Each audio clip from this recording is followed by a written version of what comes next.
Welcome back to another episode of Totally Unbiased. I'm Nick, one of your hosts here with Totally Unbiased, where we give you the most unbiased opinions ever. All right, so here we go. We're entering week 2. This is our episode, Totally Overreacting.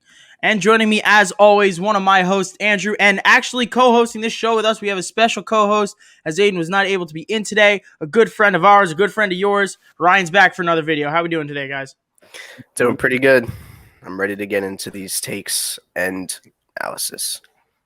All right, bet. So real quick, as usual, I'm going to shout out our socials real quick. So on TikTok and Instagram, you can follow us at Totally Unbiased, and on Twitter at YT_unbiased. And right here on this YouTube video, hit that subscribe button, hit the bell icon for notifications on our videos, and make sure you hit that like button as well. And we're going to get right into it with the first game, the Thursday night matchup, Giants at the Washington Redskins. This game is going to get us angry very early between the three of us. I bet we all have a lot to say. And yeah, no, I'm not happy about this game. I honestly don't think the Giants deserved to win at all. They didn't. They played bad. They had multiple chances before the botched call on Dexter Lawrence being offsides on that field goal. They had multiple chances to put this game away. So I really don't think they deserved it. I definitely think they improved at certain points for this week over week 1. I think Garrett opened up the playbook a little more than I assumed he would, because usually he seems to be pretty conservative. And Daniel Jones had a great night. This game was not on him. He had a great game and bunch of little mishaps all game long. I mean, I'm pretty sure, after Nick, you do yours, I'm pretty sure I have a list on my phone of everything that went wrong. So swing back to me on it, but just not a good night. Yeah, definitely not a good night. I will say that, unfortunately, we were not able to get an episode of Big Blue Review out. There was a conflicting schedule thing, but next week we will get Big Blue Review out to you. We might actually have that filmed and posted live with all of us together, so that might be really entertaining. But the Giants game, there were a lot of problems with the Washington football team, and that's my biggest takeaway, is not how the Giants lost this game. It's about how bad Washington has looked through the first 2 weeks. Now, I know, this is Totally Overreacting, not Big Blue Review, so we would go more in depth on the Giants' Big Blue Review. My big takeaway is Washington. That defense is not dominant. It's not. Daniel Jones, Saquon Barkley had a total of 150 rushing yards. They had almost 300 passing yards. There should have been way more points scored in this game than there was. The Washington defense stiffened up. They still allowed 29 points, 5 field goals, a total of 7 scoring drives. 7. That's not what you were expecting from a team that we thought, wow, this Washington defense is great. Doesn't look great. Chase Young has been a ghost week 1 and week 2. In week 2, he had 2 pressures and 0 sacks. Week 1, he had 1 pressure and 0 sacks. Chase Young is a ghost. Montez Sweat is showing up more than he is. And, that might be a testament to the tackles they've played. Rashawn Slater and Andrew Thomas have done a great job on Chase Young, where they actually moved him to the other side of the line, and he still didn't have any sacks. So a bad start to the year for Chase Young and Washington's defense. Fuller has been an absolute ghost. Landon Collins has not been the liability in coverage that they expected, but really, it's been an underwhelming performance for this Washington team in secondary. And then real quick, Ryan, before you jump in, here's the list on my phone. There was a bad hold on the Daniel Jones run for a touchdown, bad holding call there. At one point, Gibson tripped, and they gave him a first down when it wasn't a first down. The defense got shredded in the 2-minute drill. A PI call on Bradbury that was pretty questionable. And then the offsides on Dexter. So there were definitely a couple of officiating mistakes that I believe for both sides. I don't think it definitely negatively impacted the game as a whole, but it was definitely on both sides of the ball that the officiating just wasn't there. But Ryan, you could go ahead now. What you got on this one? Yeah, no, I remember watching the game live. I looked on Twitter after the game. Giants fans were furious, especially after that field goal. People thought, Washington missed. Giants are going to win the game, but no, there's a penalty. They re-kicked. Washington won. I thought one of the biggest disappointments in the game for me was this wide open touchdown pass to Darius Slayton, where he literally bobbled it and dropped it. It was just disappointing to see, because it was a great ball thrown by Daniel Jones. And not for nothing, Daniel Jones played a great game. If you go look at fantasy, he's the 4th-ranked quarterback. He's been playing very well these past 2 weeks, and he's been playing good ball. And Slayton dropping that could have sealed the game away for Washington, given Giants the win, but, he dropped it. And all around, I saw a lot of disciplinary mistakes for the Giants. I think Joe Judge is definitely going to have to address that during practice. And as a team, they're just going to have to work better because this should not have been a loss. And although it was, it's disappointing to see. Yeah, you mentioned something that I was actually going to bring up after the Giants side of the ball because I went over Washington a little bit. The discipline was not there. For a coach that prides himself in discipline, in doing things the right way and punching you in the mouth for 60 minutes, 0-3. 0-3. You had 6 pre-snap penalties out of your 11 penalties. 11 penalties is unheard of for a disciplined team. This is not a disciplined team. On the last drive, you had 2 pre-snap penalties where you have Lorenzo Carter lining up in the neutral zone with 30 seconds left in the game, giving Washington a timeout. And you have Dexter Lawrence jumping off sides on a field goal. We're not going to get into the whole controversy of was he offsides. We're not going to get into that. However, we will get into the fact that the Giants were completely undisciplined. Completely undisciplined. And, there's personal fouls, pre-snap penalties, stupid penalties such as a hold that didn't need to happen, fouls away from the ball. It was just not Washington did not win this game. The New York Giants lost this game, and they deserve to lose by the way they played. And, the honeymoon's over. The last thing I'm going to say about this game, the honeymoon's over. Joe Judge, Patrick Graham, that's it. You don't get praise anymore. Let's go. We were not worried about the defense and the head coach coming to the season, and the defense and the head coach have been the biggest problem so far. That's really all I got to say about the Giants. All right, definitely. And then for the Sunday games, the first one we're going to go over is the Bills at the Dolphins. Ended in 35-0. Tua really couldn't get anything moving. He ended up out with an injury, and they had Jacoby Brissett in, and they just couldn't get anything going. I mean, the Bills really didn't have to do anything crazy. I mean, Devin Singletary had a nice long run. Stephon Diggs had a nice short touchdown. He really didn't have to do much. I mean, I don't even think he had 75 yards in this game. I mean, they played well, but it was not explosive. No big explosive plays that they got to do this to the Dolphins, but the defense just locked them up all day. Yeah, the Dolphins game, there's really not much to say. Dolphins didn't show up. They fumbled multiple times. Ball security was terrible. Tua getting hurt kind of put a damper on all their plans. And the only thing I really would say about this game is, once again, Josh Allen did not play great. His defense played great. His running game played great. He did not play great. So that's 2 weeks in a row where Allen looked a little underwhelming. I have to agree, Nick. I don't think this game was all Josh Allen. I more think it was the Bills Mafia. Their defense played great. I think once Tua went out, a lot of Dolphins fans and basically people watching the game realized that the Dolphins are probably going to lose. Jacoby Brissett is not going to put up numbers against that Bills defense, who were dominant all game.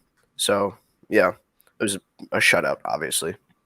Yeah, and then the next game we'll get into, the Bears hosting the Bengals, ended in 20-17. And Joe Burrow, I mean, he had a bit of an issue for himself in the second half. On 3 consecutive pass attempts, he had 3 interceptions. And it really seemed that the game was all but over at that point. The Bengals could not do anything on offense, but then they started to make a comeback. The defense was playing well, keeping them within this game. And they only lost by 3 points. I mean, surprising. I mean, a lot of people really thought they were going to make this comeback, but they just fell a little bit short. I don't really think the Bears played fantastic. I mean, another guy, Andy Dalton, he got hurt, and then Justin Fields came in. If Andy Dalton was playing this whole game, I think the Bengals would have won this one. Yeah, I got to agree with you off the bat. Another part of this game that was a little concerning for the Bengals is they weren't great on defense, but they're not supposed to be, and they only let up 20 points. Offensively, they were concerning. Joe Mixon did not get going. That offensive line was horrendous, and I think we kind of saw Week 1 was a fluke. I mean, we started trusting the Bengals a little bit. And listen, this game does not get out of hand if it's not for those 3 consecutive interceptions. We understand that. We all get that. However, it happened. So what do you do from there? And listen, they actually came close to winning this game. I don't think Zach Taylor is that great of a coach, but he did a good job of keeping his team in the game even after the 3 interceptions and not just giving up on the game. They only lost by 3, and they had a chance to get the ball back. They didn't unfortunately make the defensive stop, but they had the chance to, and that's really important to remember for the Bengals. Some progress shown, but a very disappointing output. And I do agree, if Dalton played the whole game, they would not have won. Yeah, I think from another aspect, the Bengals aspect, it's disappointing to see Joe Burrow, coming back from a season where he had that season-ending injury, and people thought he was going to be amazing. Him throwing those 3 picks in a row in the second half of the game just really sealed away the loss for them. I didn't watch a whole lot of the game. I didn't think there were any big plays that should really be mentioned. Again, like you said, Nick, Joe Mixon was not looking good. He had 20 carries for, I think, under 70 yards. It just wasn't a good game for him. It wasn't a great game for the receivers. And I think Allen Robinson had 1 touchdown. He was targeted 4 times. He caught 2 of those passes. It just wasn't a really appealing game. But, the Bears did come away with it. Yeah, and we also have to include real quick one big drop from Allen Robinson in the end zone. He dropped another touchdown pass. So that game could have been even more out of hand. The Bengals really should never have been in this game after the Burrow picks, but they were. So you got to give credit where credit is due, but very bad output by the Bengals. Yeah, and last thing I'm going to mention, you guys don't have to comment on it, but that Burrow to Jamar Chase connection is there. I mean, 2 weeks in a row, they've hooked up on touchdowns, so definitely something to look forward to down the stretch. If they play better as a whole, it'll give them more opportunities to get that chemistry going. But then the next game we got is the Broncos traveling out to Jacksonville to play the Jaguars, and that game ended in 23-13.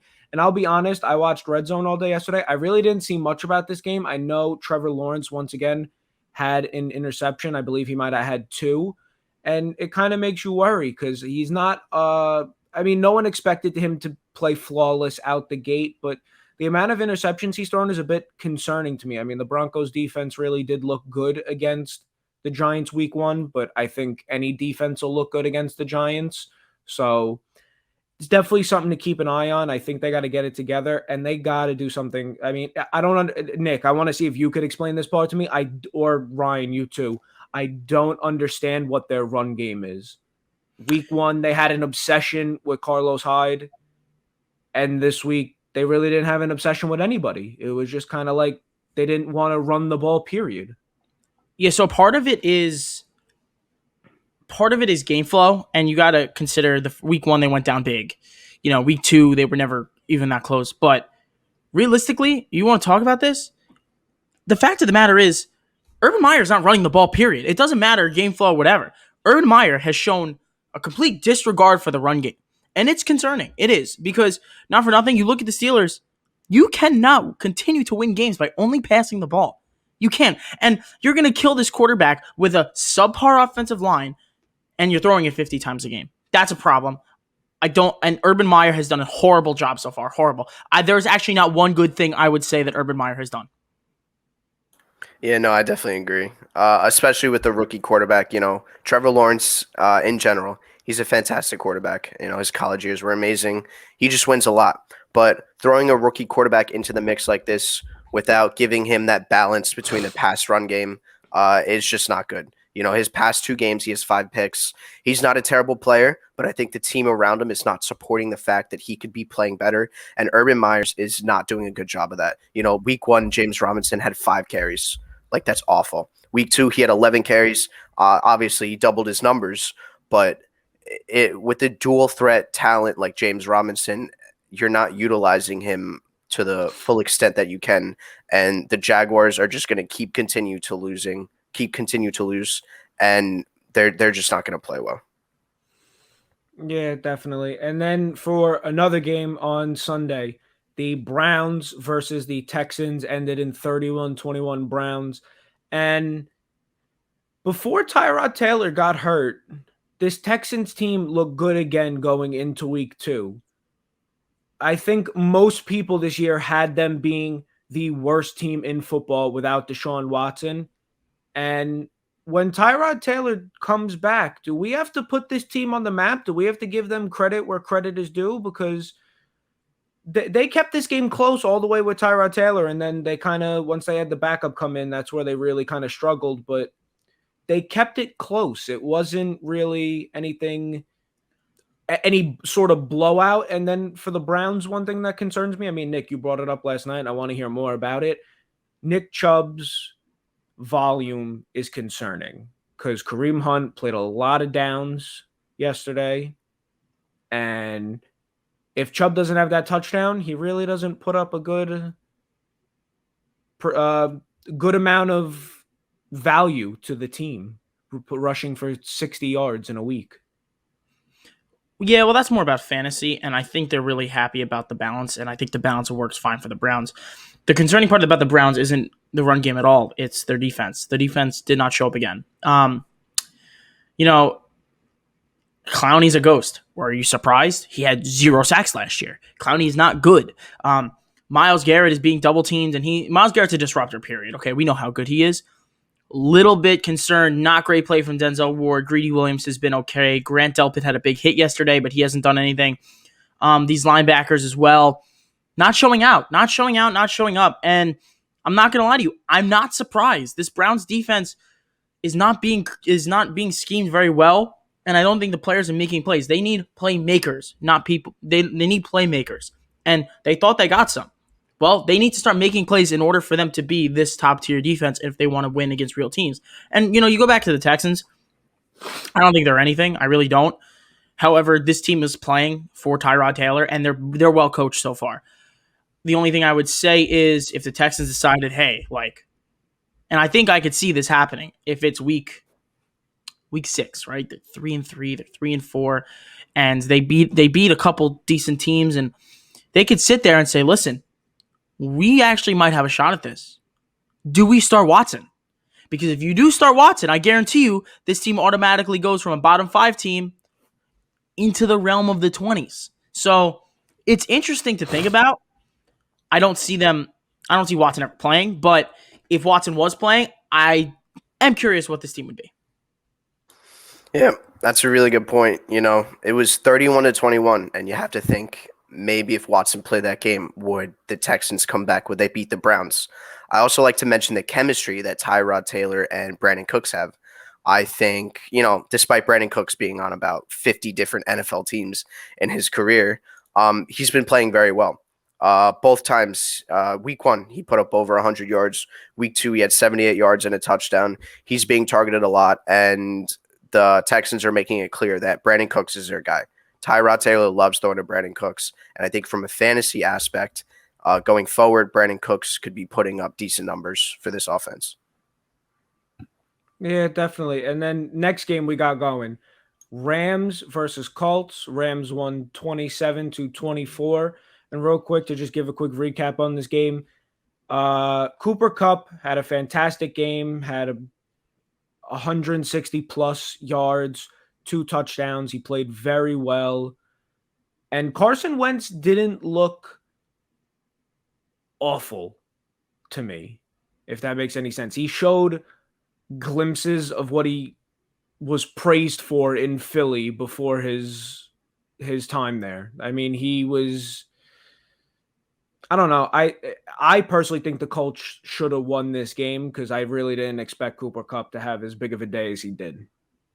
Yeah, real quick, that Colts secondary is not that good. It's quite overrated. They didn't stop the run either. That defense has not started the year well. And the only other thing I will say is Carson Wentz, he's starting to do a little bit of things he did, but now he's got 2 sprained ankles on both ankles. And he still looks like he's, again, because he obviously got hurt during the game, but he still looks like he's a little shaken up from that foot injury earlier in the offseason. So he's trying to get back from that, and it's kind of lingering on him a little bit. He's not able to use his mobility.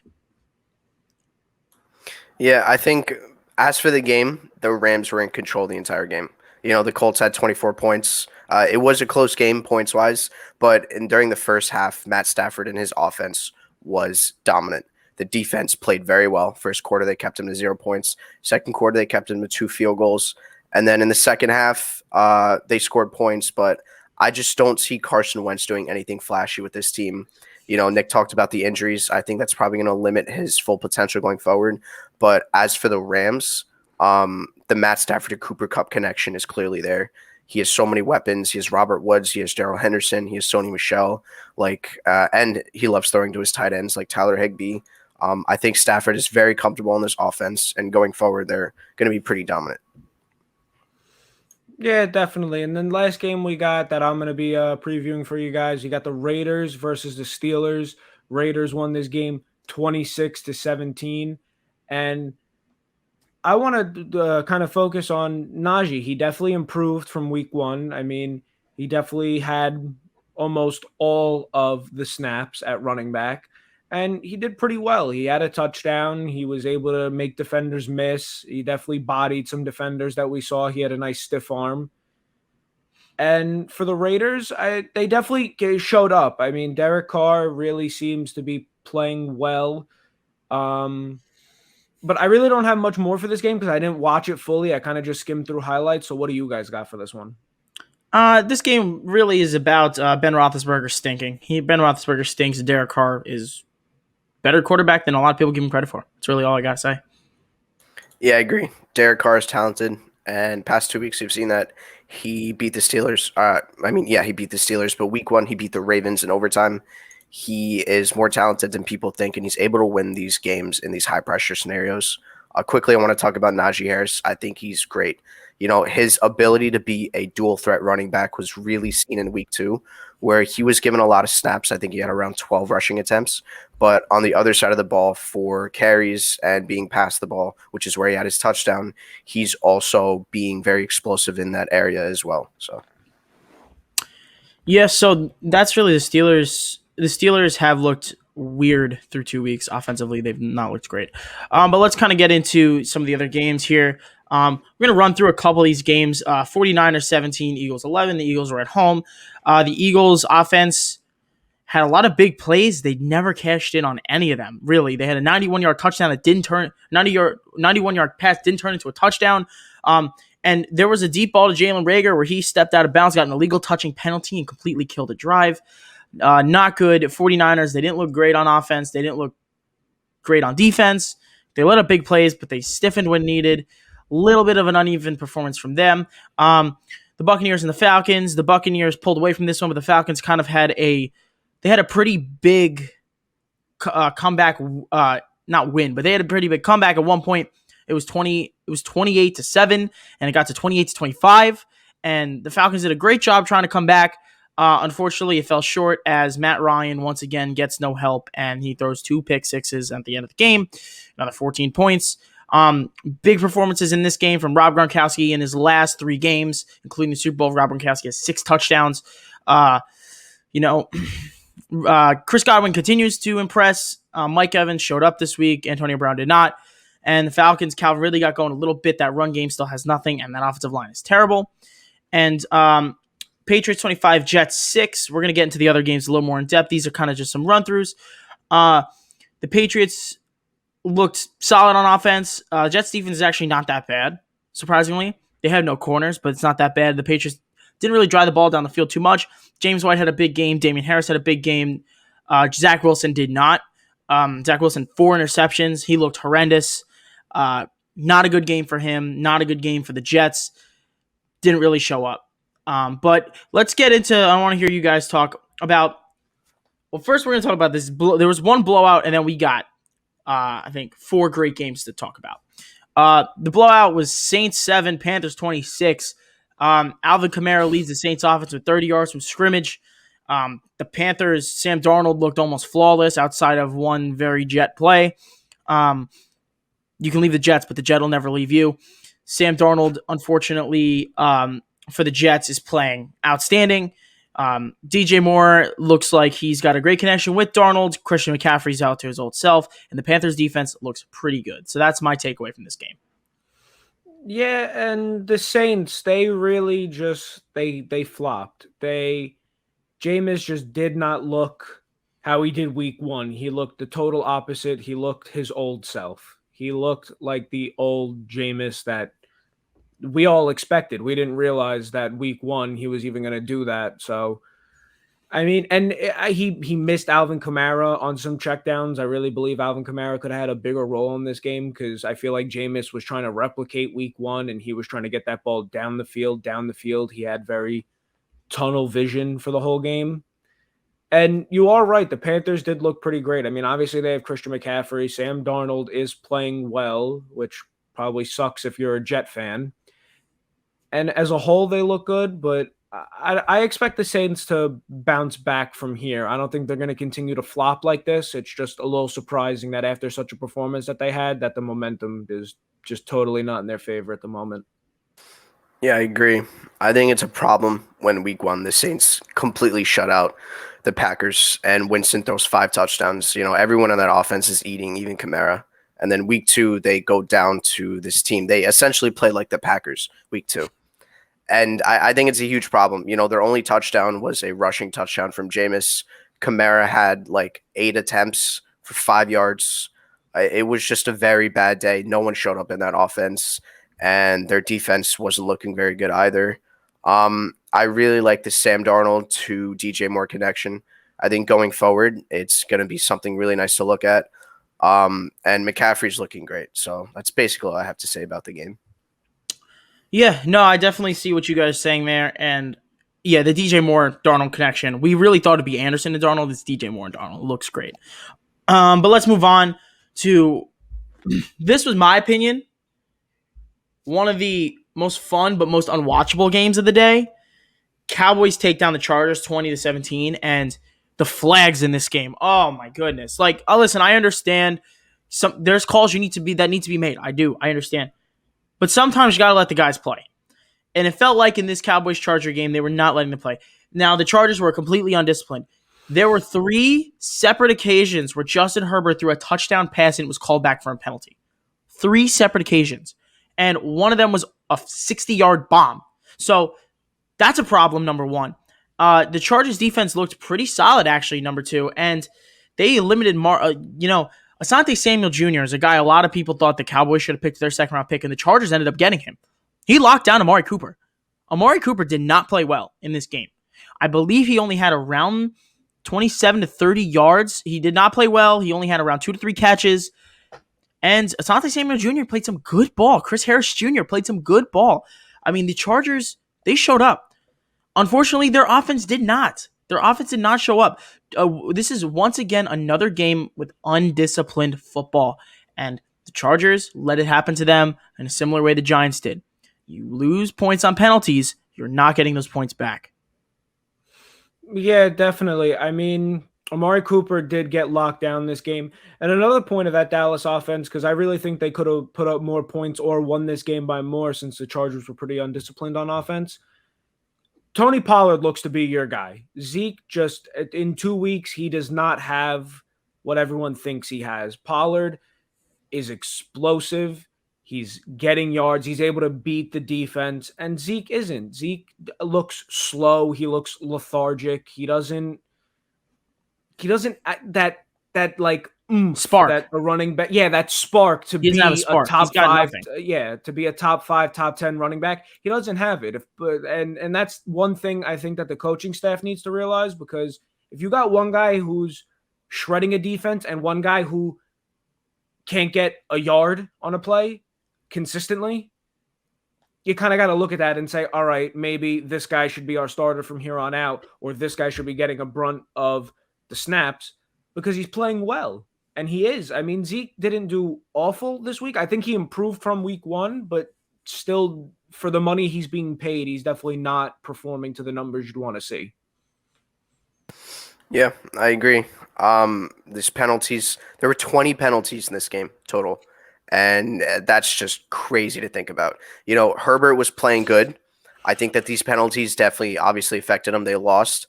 I don't think it was more so Herbert's fault, but overall as a team, and these penalties cost them this loss.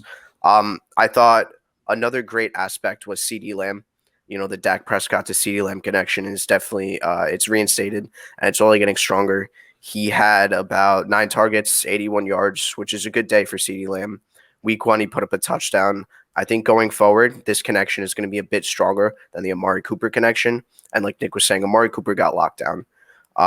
this Chargers defense is playing a lot better than people think. People thought they were going to play like. But yeah. Yeah, Ryan, do you have the numbers for the penalties? Like how many penalties there were for each team? You just have 20 total. I do not. I just have 20 total between both teams. So, and I want to talk about like a little bit of the officiating. Like we talked about this in the past. A lot of people say the Cowboys got bailed out, and to an extent, sure, they didn't let the guys play. And there was a certain play where Chargers on the goal line, right? This is a huge, huge play in this game, and the officials took the ball out of Justin Herbert's hands. That's what they did. What happens is they call the Chargers call a pass play. Herbert rolls out to his left, and there's a free rusher right at his face. I believe it's Micah Parsons chasing down Herbert, grabbing him. Herbert's falling backwards, and he throws the ball up in the air, but it was kind of a throwaway. He was out of the pocket, and he threw it before the line of scrimmage. They were. By the way, this started on like this 4, 5, 6 yard line, so they were right there. He throws the ball, and it was 6 yard line actually. I believe it was after another penalty from the Chargers taking away a touchdown. And he throws the ball, and he kind of just throws it away.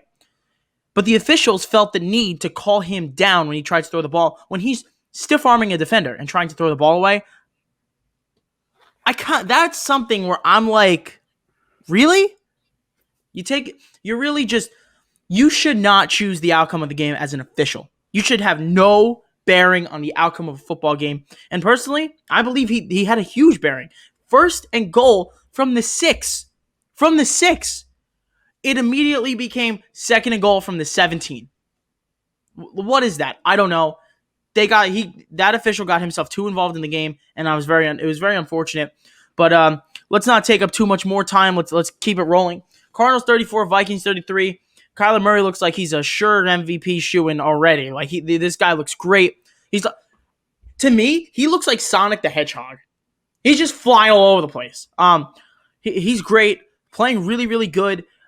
He is spreading the ball around too. Great. Rondale Moore had a touchdown. AJ Green had a touchdown. Hopkins had a touchdown. Max Williams was getting great receptions too. Chase Edmonds seeing volume in the pass and the run game. James Conner looked fresh. This team's offense is deadly, but the defense, very concerning for me. Yeah, no, defense is definitely concerning, but that Cardinals offense, I'm not going to be that person to say Kyler Murray doesn't deserve to be an MVP conversation, but let's not jump the gun because he could always pull a Russell Wilson in the second half of the season. He'll start to decline because Russell Wilson did this last year. He came out with crazy numbers in the first 4 weeks, played good quarterback play, but nothing spectacular through the roof through the middle of the season. And at the end of the season, Russell Wilson fizzled out and was playing some pretty bad football. So I definitely think he's good. I definitely think the team as a whole is good. I think that defense, it is a bit of a question mark because they were able to dominate so much against Tennessee, who played better this week in a game we're going to talk about a little later. But then the Vikings, they had struggles against the Bengals, and then they do this against the Cardinals. So I think it might just be a fluke week. I do think this defense has the potential to stay consistent and play better. And I think the Vikings definitely needed this kind of week for themselves, but it's also a heartbreaker for the Vikings with that missed field goal. Yeah, I agree with that. I think the Vikings played some great ball, despite Kyler having MVP plays. Kyler had 400 yards. He was 29 for 36 passing. He had this very nice fadeaway throw to DeAndre Hopkins about 7 yards out from the end zone. Like, he's just a player you enjoy to watch. Like, he's got that swag. He's got that, like, extra touch when he plays. And he's very shifty, too. He's a good quarterback all around. And I think the offense is going to continue to help him get to that elite level. As for the Vikings, I think it's unfortunate. It's the second week in a row that the Vikings lost a game that they really shouldn't have. They did a great job coming back. They did a great job staying in this game, beating out this Cardinals defense, and then they missed the field goal. You saw it last week, right? Dalvin Cook in overtime basically fumbled the game away.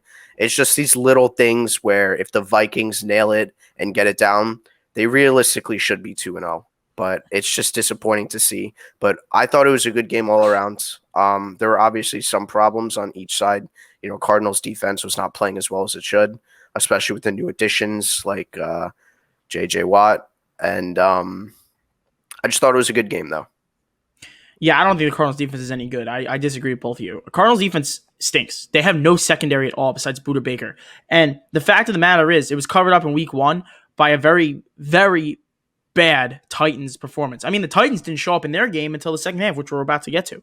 But I don't think the Cardinals defense is any good. They have pass rush, sure, but J.J. Watt's aging. He's old. He's not doing anymore. Chandler Jones did nothing in the last game. So realistically, I don't think the Cardinals have the talent at corner to keep up with these games. And not for nothing, they were down big in this game. The Vikings had this game, and they kind of just they let it go. It fell out of their grasp. Unfortunately, they kind of blew this game. And Titans Seahawks, we'll do a quick recap of this one because we're running low on time. Titans 33, Seahawks 30. The Titans didn't show up for the first 3 quarters. And then, you know what they did? I'll tell you what they did. They gave the ball to Henry like 35 times. And then he had all these yards and 3 touchdowns, and they won the game. It's almost like you give the ball, you run the ball, you win. It's almost, and so it confuses me why week 1 they didn't run the ball. I mean, seriously, because Dalvin Cook had all the success in the world against that run front of the Cardinals. So the Titans, maybe they're back. The Seahawks, on the other hand, they blew this game. They simply blew this game. DK Metcalf couldn't get going. Chris Carson couldn't really get anything going in the run game, although he had 2 touchdowns. He had 40 yards, 30 yards. Didn't look fantastic. Russell Wilson was running for his life a little bit against a pretty porous Titans defensive front. The Titans defensive backs are awful too. They really are. I'm surprised that there wasn't more points scored by the Seahawks. There's not really, this game we kind of got to push away because we running low on time. But man, the Seahawks, you know what I mean? They had this game, they blew it, and it's going to be tough in that division. And finally, we'll talk about this game before we close it out. The Chiefs go down to the Ravens, and they lost. They blew this game. I got to say something because we talked about it before. The way they lost that game makes me sick because you're in field goal range already. Bucker's a great kicker. You give it to your first-round pick running back who fumbles the game away, and it stinks. It stinks. The Chiefs should have had this one, and especially in the West where they're not going to get any help. Chargers should have won, but they lost. It's fortunate for the Chiefs. Raiders are 2-0, right? They're 2-0. The Broncos are 2-0, and the Broncos are playing the Jets next week. So there's a real chance that there are 3 playoff teams from this division, and the Chiefs don't have time to mess around. They blew this game, and I just want to say my last point, Lamar Jackson is not from planet Earth. He's from wherever Derrick Henry is from. They are not aliens. They are aliens. They are not human. I don't know what they are on, but they both carry their teams to victory this week, and Lamar, he had a pretty poor passes in the beginning of the game, which made him look pretty bad. That was the best I've ever seen Lamar Jackson. Yeah, Lamar Jackson played well. I also think something that had a big impact on this game is the Patrick Mahomes interception. He was trying to get the ball away and not take the sack. It was 3rd down. He wanted to try and keep the ball moving. He tried to get it to Travis Kelce. Stupid interception. Well, yeah, that's my point. Very stupid interception. And I believe if they just take the sack and whether they try the field goal or they punt it away or whatever they did, you would have had better odds than that. That really did kind of hurt the team. You really kind of saw it if you watched that whole game. You saw it when they cut to Patrick Mahomes on the sideline. He looked very disappointed in himself. He had this fake I hate myself smile on my face, trying to keep it positive and keep it moving because he wanted to not negatively impact his teammates. So he didn't want to bring them down. But he definitely knew he made a stupid decision there, I think, because they could have had more opportunity. They could have either got the first down, had more points, had a bigger lead, would have been more comfortable, or you punt it and you make a stop on defense and then you come down the field anyway and you do what you do with Travis Kelce, Tyreek Hill, and everybody else on that team. Yeah, I agree. I watched the game from start to finish. I thought it was a fantastic game. I knew it was going to be a high-scoring game, a shootout. I thought both teams played well. Both teams had some good plays and bad plays. The first half, I don't know what happened, but I remember this one play. Lamar Jackson had the ball. Time was running out. He threw the ball into triple coverage in the end zone, and it just did not look good. It was intercepted by Tyrann Mathieu. And then the second half, for some reason, Lamar just flipped the switch. He turned the Jets on. He started playing like an MVP, like he was 2 years ago. And I think Lamar put the team on his back, and he said, okay, what do I need to do to win this game? I need to rush a lot. I need to be shifty as usual. And he was getting around those Chiefs defenders and he was scoring. Another thing I want to mention is that Tyreek Hill was not really seen during this game. He was targeted 4 or 5 times. He had 3 receptions. Mahomes was airing the ball out mainly to Travis Kelce, McCall Hardman, and Demarcus Robinson. Tyreek Hill was not a huge factor in this game, and I think that when you have a good receiver like that, you need to utilize him.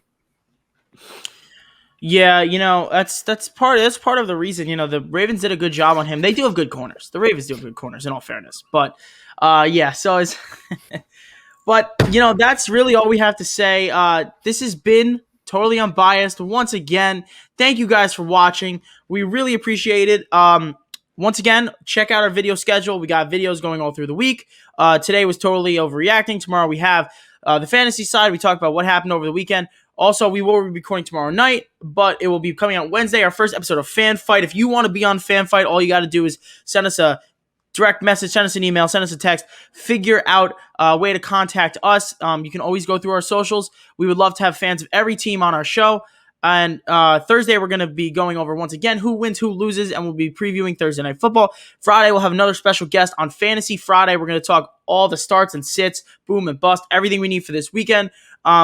So yeah, definitely check that out. Tomorrow, we will also have your waiver claims, and check out this Packers-Lions game tonight. Andrew, for some reason, thinks the Lions will win. I don't know why, but I guess we'll see. This has been totally unbiased.